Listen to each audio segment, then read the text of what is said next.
ప్రకృతిని ఆస్వాదిద్దామని హైకింగ్కు వెళ్లిన ఇద్దరు వ్యక్తులకు అనూహ్యంగా కోట్లాది రూపాయల సంపద దొరికింది.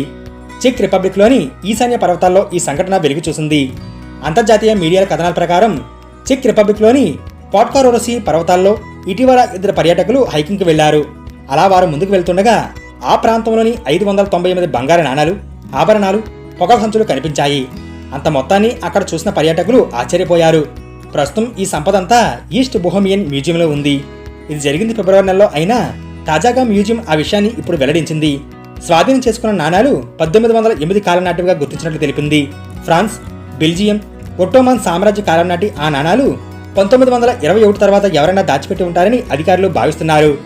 100 సంవత్సరాల క్రితమే వాటిని భూమిలో దాచిపెట్టినట్లు అంచనా వేస్తున్నారు. హైకర్స్ ఆ సంపదను చూపించినప్పుడు నేను ఎంతో ఆశ్చర్యపోయా. వీటిని ఇంకా విశ్లేషించాల్సి ఉంది. అయితే ఆ విలువైన లోహాల ప్రారంభించే విలువే 2.87 కోట్లుగా ఉండవచ్చు. భూమిలో విలువైన వస్తువులను నిధుల రూపంలో నిల్వ చేయడం ప్రీ హిస్టారిక్ సమయంలో ఒక ఆచారంగా ఉండేది.